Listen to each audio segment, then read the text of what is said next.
Well, hello there. My name is Silvan. I'm from Iowa. My EDX username is Catrick Lee, and that is also my GitHub username. Today's date is May 8th, 2025, and this is my presentation for CS50's Introduction to Cybersecurity final project. And drum roll, please. I decided to base my project on the Snowflake data breach. I selected this topic because it's pretty recent and significant for the field that I want to go in, which is cloud security. I'm currently doing some AWS classes on the side as well. So most of the what we're going to go over is things that could come up in my field. It also goes over several different topics that we covered in the Introduction to Cybersecurity course.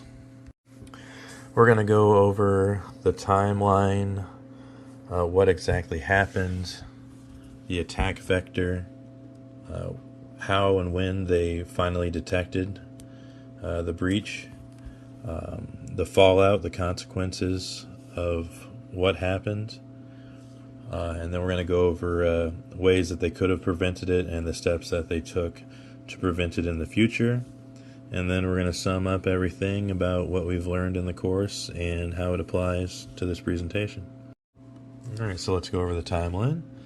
The first real acknowledgement of the breach was April 14th. The company that was doing the cybersecurity for Snowflake was Mandiant, and you get the idea that maybe the breach had happened a little bit before this, the farther you dig into it, but this is the first actual acknowledgement by them in their investigation as to when they noticed the breach. After their investigation, or at least the preliminary one, things started moving pretty quickly. The hackers that had the data started trying to sell it on the dark web. On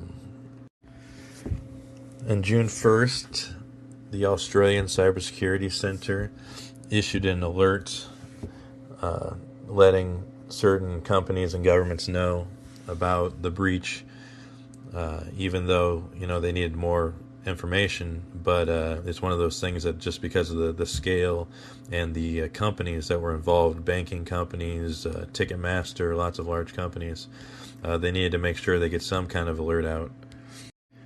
Mandiant, the cybersecurity company doing the investigation, they finally issued a report with details on June 10th.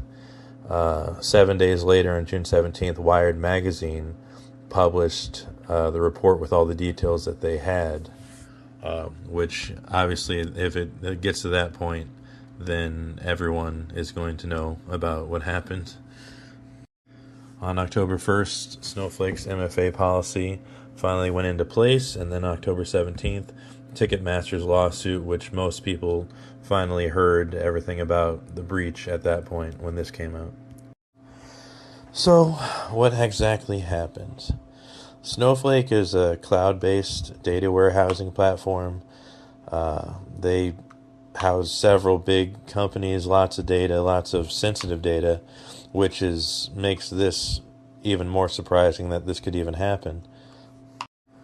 So the only redeeming thing for Snowflake in this incident is the fact that after the investigation, they realized that it wasn't an actual hack or breach. It was from phishing and other type of lax security practices from their employees or their customers.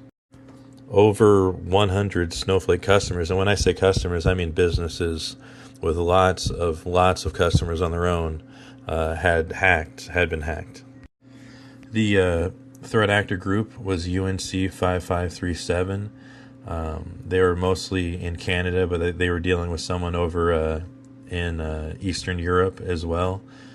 But the why that we know that is because once they had the data, they were trying to sell it on the dark web. So, how did they get in? The attack vector.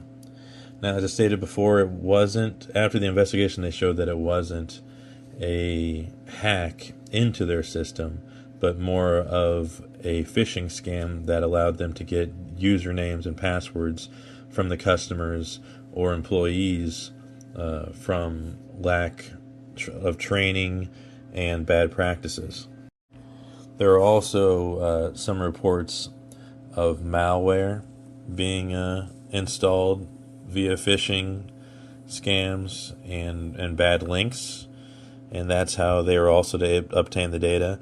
They weren't able to get everyone's customer info just because of Snowflake's systems and how it was set up already, but they were able to individually, one by one, get different type of customer data depending on who was clicking these phishing links or installing this malware. A lot of this could have been prevented if the customers would have just had MFA enabled, but it's really clear that the attackers were able to log in with username and passwords, and they weren't doing any actual code hacking. This was a very easy, simple thing for them to do, and it was mostly the customer or the employee's faults. So, the consequences, the fallout, what happened? Well, over 100 plus big businesses were affected. These weren't small local businesses. I'm talking Ticketmaster, Santander Bank, Advanced Auto Parts, AT&T had their call records leaked, Lending Tree, like there's some big names on here. Even the Los Angeles School District had information leaked.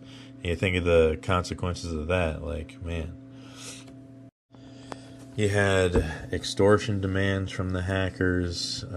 There's even reports of some of the companies paying these ransoms. I wasn't able to confirm this for sure because I don't know if legally they're allowed to confirm that either, but that's a pretty good sense that did happen. It isn't just the immediate data concerns or the ransom that comes to mind, but just a lot of these big businesses that were trusted with people's data no longer have that trust, and it's hard to communicate to a regular customer that it was their fault or other customers' faults when all they care about is that they thought their data was safe on your platform. So, how do you prevent this from happening in the future?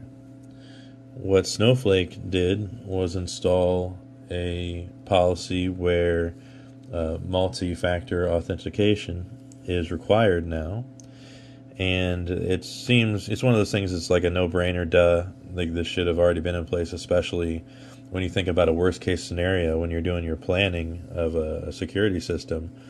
Think about, what happens if this data leaks, how bad that would be.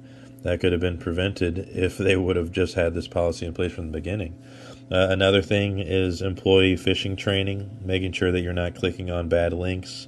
It's hard to do that for the customer, but like there's things that you could do is when you send out emails to the customer or maybe a monthly newsletter, just have a little bit of phishing scams or updated scams you could do.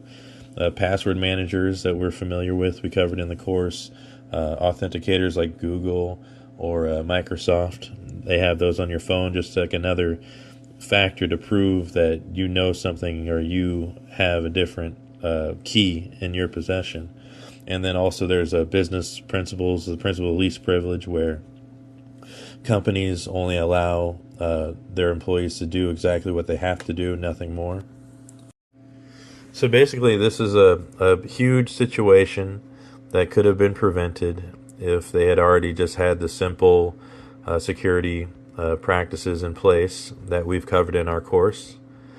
I really enjoyed this course, and I look forward to continuing with you guys in the future.